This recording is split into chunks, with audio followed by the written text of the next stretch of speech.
जिनकी पुनीत पावन शिव महापुराण की कथा संपूर्ण विश्व के कल्याण हेतु श्रवण करने का सौभाग्य प्राप्त हुआ है। बाबा देवाधिदेव महादेव की कृपा से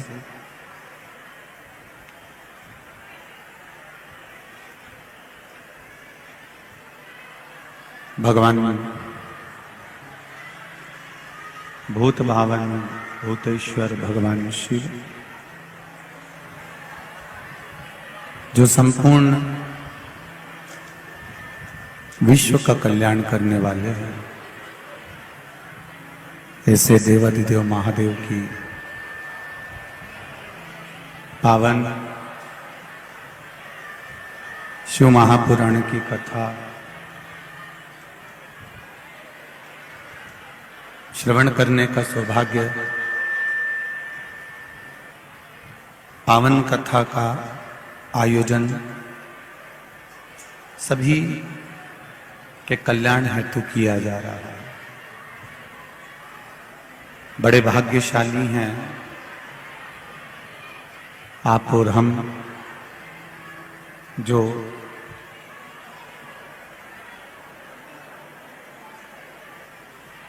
बारह ज्योतिर्लिंग के प्रसंग को श्रवण करने के लिए यहां पर बैठे हैं।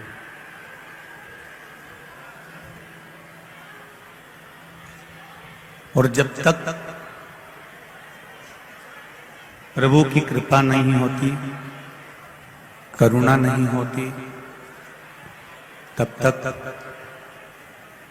भगवान शिव की कथा को श्रवण कर पाना बहुत कठिन है। तेरी कृपा बिना न हिले एक भी लेते श्वास कृपा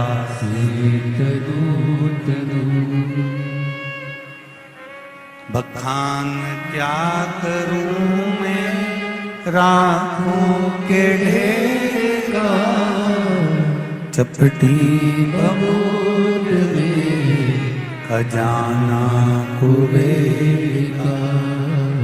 हे गंगधार मुक्ति द्वार ओमकार तू, भोले ओमकार आयो शरण किया शंभु तार तू। शिव कृपा होती है तब कुछ थोड़ा सा भी हमारी जिंदगी में प्राप्त हो पाता है शंभु। और जब तक उसकी कृपा ना हो, एक कदम भी हम कहीं चल नहीं पाते।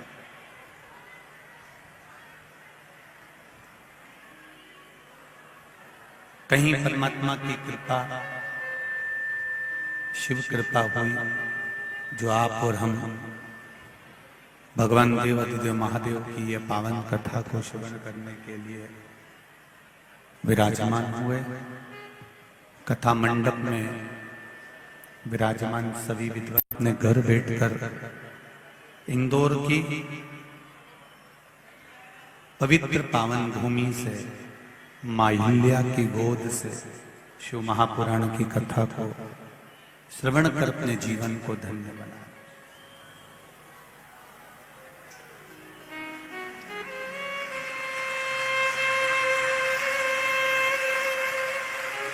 बड़ी मुश्किल से कहीं परमात्मा की कृपा से ये योग लगा है,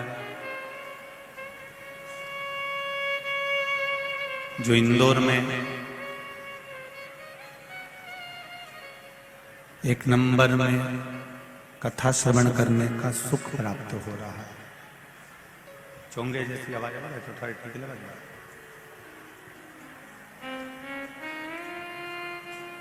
प्रभु कृपा से, प्रभु की उदारता से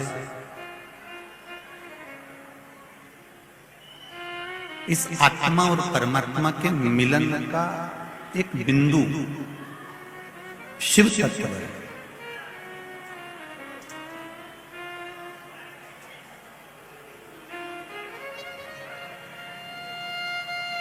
मान लो मानव का शरीर मिल भी गया, मानव की देह प्राप्त हो भी गई, और मानव की देह प्राप्त हो जाने के बाद भी अगर हम परमात्मा की अविरल भक्ति को प्राप्त नहीं कर सके तो फिर हमारा ये संसार सागर में आना तो व्यर्थ रहा। जैसे किसी तीर्थ में गए और किसी तीर्थ में जाने के बाद में, किसी तीर्थ में पहुंचने के बाद में आप बद्रीनाथ चले गए, जगन्नाथ चले गए, द्वारका जी चले गए, रामेश्वरम चले गए, या उज्जैन महाकाल की पावन धरा पर चले गए, पर वहां पहुंचने के बाद यदि आप अपने रिश्तेदारों से तो मिलकर आ गए, कुटुंब वालों से मिलकर आ गए, अपने परिचितों से मिलकर आ गए, पर देवाधिदेव महादेव के दर्शन नहीं करे, या बद्री विशाल भगवान के दर्शन नहीं करे, या हम जिस तीर्थ में गए हैं उस तीर्थ में पहुंचने के बाद हमने उस भगवान का स्वरूप का स्मरण ही नहीं किया, तो फिर उस तीर्थ में जाने से फायदा क्या होगा? उसी तरह मनुष्य की देह मिल जाए, मानव का शरीर मिल जाए, और मानव का शरीर प्राप्त करने के बाद यदि हमने इस मनुष्य शरीर से शिव भक्ति को धारण ही नहीं करा, भगवान शंकर की अविरल भक्ति को हम पहचान ही नहीं पाए, शिव तत्व को हम जान ही नहीं पाए, तो फिर इस मानव शरीर को पाने से मतलब क्या होगा? 83,99,999 जन्म निकाले जाते हैं, तब जाकर यह 84 लाख नंबर का जन्म मनुष्य का प्राप्त होता है।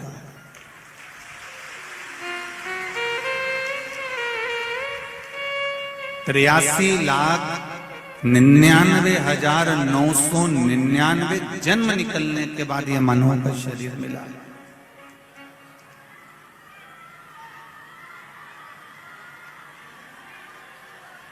और 83,99,999 जन्म निकल जाने के बाद जब यह मानव का शरीर मिला, तो इस मानव के शरीर को प्राप्त करने के लिए जो 84 लाखवां जन्म मिला है, कोई ये जन्म साधारण नहीं, बड़ी मुश्किल से मिला हुआ है। मैंने तेरे ही भरोसे, ओ बाबा तेरे ही भरोसे, हवा बिच उड़ती जावांगी, बाबा डोर हथों छड़ी ना मैं कटी जावांगी, भोले मैं तेरी पतंग, शंभू मैं तेरी पतंग। बाबा से ये निवेदन अपनी चित्त वृत्ति को धारण करने के लिए, भगवत भजन को धारण करने के लिए, भगवत स्मरण को धारण करने के लिए, शिव भक्ति को धारण करने के लिए यह मानव की देह मिली।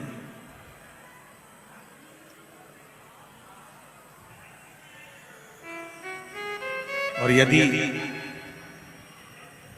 इस मानव की देह को ही हम व्यर्थ में गंवा दें तो फिर जीवन नरक है।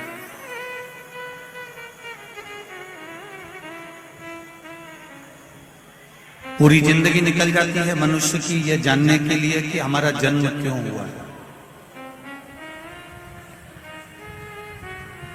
कोई आपसे पूछे कि आपका जन्म क्यों हुआ है, किस लिए पैदा हुआ है, किस लिए जन्म हुआ,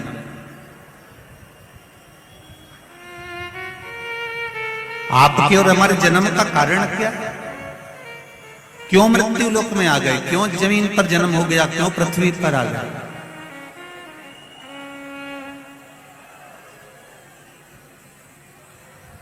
इस जन्म का कारण क्या है? तो उसका दो कारण हमने पहले भी वर्णन किया शिव महापुराण में कि मनुष्य के जन्म का दो कारण है। एक पूर्व में किए हुए कर्म का भोग भोगने के लिए और दूसरा भगवान का भजन करने के लिए। गौ माता की सेवा करी है, किसी जिसको आप जानते ही नहीं, जिसको आप पहचानते ही नहीं, जिससे आप कभी मिले ही नहीं, उसको यदि तुमने एक लोटा पानी भी पिलाया है, उसका मुंह भी झूठा कराया है, तो ये निश्चित है कि हमारा जो जन्म अगला मिला है, इस जन्म में हमें भी कोई ना कोई सुख अवश्य प्रदान करेगा, ये निश्चित है।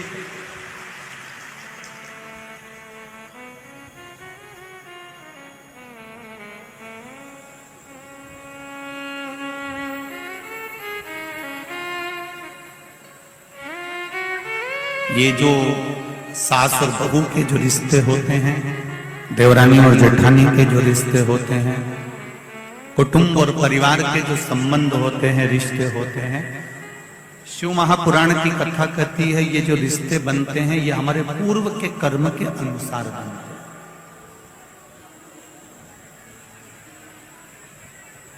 हमने किसी को साथ दिया है, हमने किसी की सेवा करी है, हमने किसी को एक पल के लिए भी अगर अच्छा करा है, तो ये निश्चित है वो हमारी बहू बनकर हमारी सेवा 24 घंटे कर देती है। अगर हमने पूर्व में कर्म किया, अगर हमने अच्छे कर्म किए और अग्रण्य हुए हैं, तो उसका फल हमको जरूर मिलेगा। और यदि हमने पूर्व में जो कर्म करा है, पूर्व में अगर किसी का बुरा करा है, तो निश्चित है कि आज हमें भी बुरा ही मिलेगा। इसको आवाज आ रही है, इसको बंद करवा दो। पूर्व के कर्म का हमें भोगने को मिलता है। इसलिए आपको बारंबार पहले भी कहा, मत बुरे कर्म कर बंदे वरना पछताएगा, भगवान की आंखों से तू बच नहीं पाएगा, तू बच नहीं पाएगा। अरे ओ अज्ञानी मत करना, तेरे कर्म का फल भी तू ही पाएगा, जैसा किया तूने तेरे आगे आएगा। मत बुरे कर्म कर बंदे, मत बुरे कर्म कर बंदे, वरना पछताएगा, भगवान की आंखों से तू बच नहीं पाएगा, तू बच नहीं पाएगा। अरे ओ अज्ञानी मत करना, अरे ओ अज्ञानी मत करना। अपने मन को, अपने चित्त को, अपने स्वभाव को, अपने हृदय को, अपने को स्वयं ही संजोना पड़ेगा। कोई दूसरा सुधारने वाला नहीं मिलेगा, ना दूसरा कोई सुधार पाएगा। एक पीने वाला जो व्यक्ति होता है ना, जो नशे में धुत होता है, उसको कोई कितना भी समझा दे, मत पियो, बेकार है, क्यों पीते हो, बर्बाद हो जाओगे। पीने वाले व्यक्ति गटर में पड़े होते हैं, नाली में पड़े होते हैं, बेकार है। अब कितना भी समझा लो, उसके समझ में नहीं आएगा। समझ में कब आएगी? जब वो अपने हृदय से, अपने दिल से ये विचार कर ले कि जो मैं पी रहा हूं ये मेरे जीवन को और मेरे घर को और मेरे परिवार को बर्बाद कर रहा है, तो वो छोड़ दे, फिर छोड़ दे। पर यदि तुम खूब प्रेशर दे लो कि नहीं पीना है, तुझे बंद कर दूंगा और तुझे मुक्ति केंद्र में ले जाकर नशा मुक्ति केंद्र में रख दूंगा, तुझे यहाँ रख दूंगा, तुझे वहां रख दूंगा, पर जब तक वो भीतर से जड़ी नहीं होगा, जब तक वो भीतर से जड़ता धारण नहीं करेगा, तब तक वो नहीं छोड़ सकता। काम, लोभ, आसक्ति, वासना, तृष्णा, ये सब तुम्हें भीतर से तोड़ना होगा।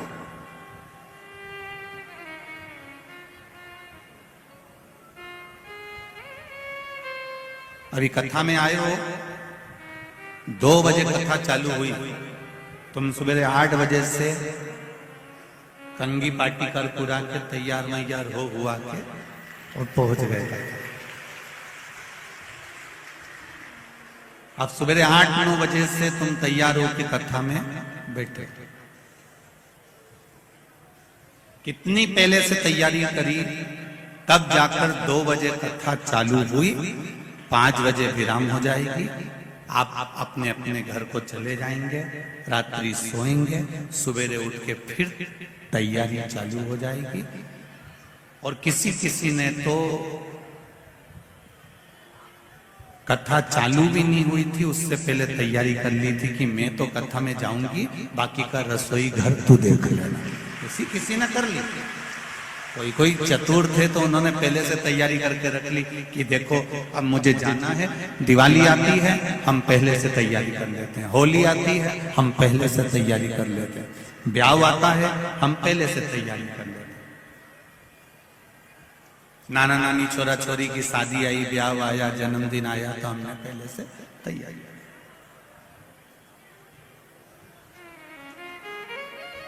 अब हमने पहले से तैयारी क्यों करी कि जब दरवाजे पर बारात आएगी, कोई काम आएगा तो एकदम टेंशन नहीं आए, कोई परेशानी नहीं आए, कोई कष्ट नहीं आए, हम एकदम तुरंत, कोई ने कहा हल्दी ला के दो, हम हल्दी ला कर दे दें, कोई के मेहंदी ला के दो, हम मेहंदी ला के दे दे, कोई के हमको ये चाहिए हम वो निकाल। ये तैयारी आपने करी। उसी तरह पशुपति व्रत कर कर शिव जी को 1 लोटा जल चढ़ाकर, शंकर भगवान को 1 बेलपत्री समर्पित कर कर, ओम नमः शिवाय पंचाक्षर मंत्र बोलकर, षडाक्षर मंत्र ओम नमः शिवाय बोलकर, श्री शिवाय नमस्तुभ्यम बोलकर, महामृत्युंजय मंत्र का जाप कर कर, गौरी शंकर बोलकर, भगवान शिव का जो तुम नाम जाप कर रहे हो, भगवान शंकर का जो तुम गुणगान कर रहे हो, शिव नाम में जो तुम डूबे हुए हो, शंकर की भक्ति में जो तुम डूबे हुए हो, 1 लोटा जल तुम शिव जी को समर्पित कर रहे हो, या किसी भी रूप में तुम शंकर भगवान की भक्ति कर रहे हो, तो ये विचार कर कर रखना, ये तुम्हारी उस समय की तैयारी है जिस समय पर तुम्हारे जीवन में कोई कष्ट आया तो तुम्हारा महादेव तुम्हारे सामने आकर खड़ा है।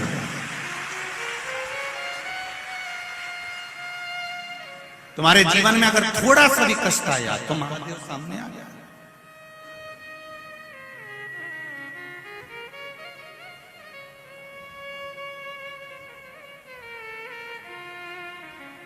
विपरीत परिस्थिति में शिव तुम्हारे साथ में है।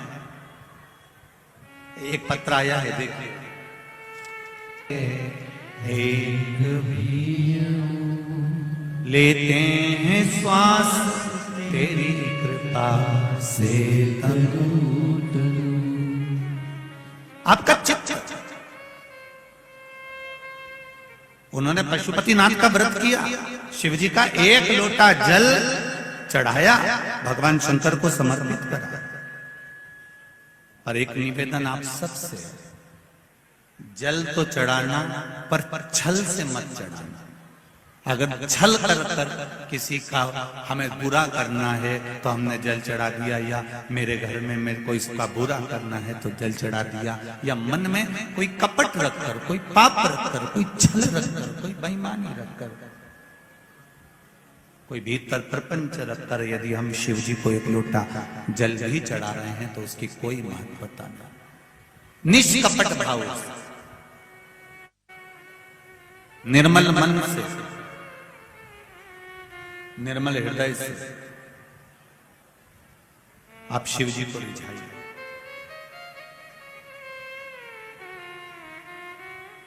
और जब निर्मल मन से आप भगवान का भजन करेंगे तो ये निश्चित है कि आपको वो कथा का रसतत्व प्राप्त होगा।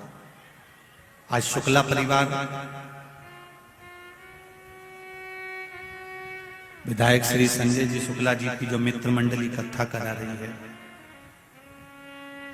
इस कथा का मूल उद्देश्य है आपके जीवन में भगवान शंकर की अविरल भक्ति प्राप्त करना। ये संजय शुक्ला मित्र मंडली का एक उद्देश्य। और कितनी पवित्र भूमि पर आप लोगों का निवास है, जरा देखिए। इंदौर में इधर महाकाल बाबा बैठे हैं, इधर ओमकारेश्वर बैठे हैं, इधर क्षिप्रा मैया, इधर नर्मदा मैया, और बीच में इंदौर वाले बैठे हैं।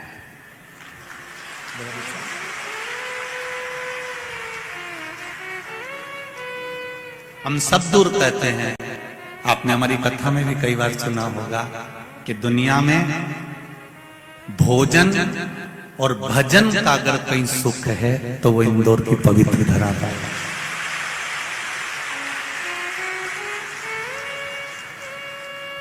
यहाँ पूरे इंदौर में कहीं का मुंगेरी लाल का हसीन सपना दिखता ही नहीं है। पूरे इंदौर के लोग जितना इनको खाने का शौक है उतना इनको खिलाने का शौक है। ये नियम है इंदौर का। और जो एक बार यहां से खाकर चले जाता है वो दूसरी बार तुम्हें बस केवल खाने के चक्कर ही नहीं आता। ये इंदौर की पवित्र बात। और दूसरे नंबर पर यहां का भजन। एक एक मोहल्ले में, एक एक मंदिर में जितने जवान छोरे होन, युवान बेटे होन, कार्यकर्ता होन, जितने अग्रणी नहीं होते उतने इंदौर के जितने मंदिर हैं उस मंदिर में जितनी माताएं आती है उन्होंने अपना छोटा छोटा महिला मंडल बना के रखा है और ऐसा भजन गाती है कि अच्छा अच्छा भजन गायक को पीछे। और इन्हें किसी से मतलब नहीं। मंदिर में 15 माताएं बैठ गई, 10 बैठ गई, ढोलक और मंजीरा लेके जो बैठी वो नाच भी रही है, गा भी रही है, उसे कोई मतलब नहीं। आग लगे बस्ती में अपन रहे हो मस्ती में, उसे कोई मतलब नहीं कौन क्या कर रहा। और अभी अभी शिव पुराण सुन सुन के तो माताएं ऐसी हो गई कि शंकर जी अपना और अपन शंकर जी के, बस अपने किसी से मतलब नहीं। अगर ये शंकर जी के पास बैठी है फिर तो इसको कोई छोड़ नहीं सकता, इसको छोड़ना मुश्किल।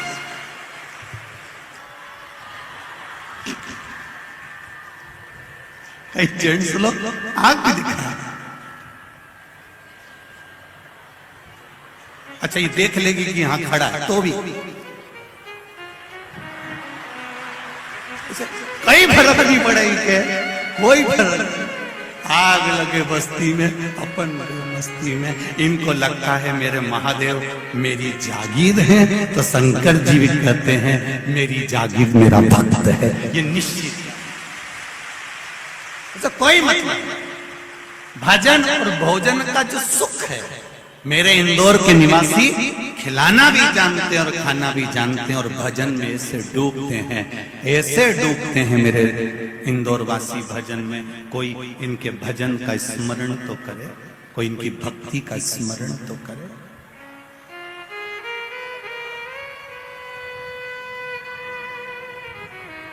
शंभु शरणे पड़ी मांगू घड़ी रे घड़ी दुख काटू दया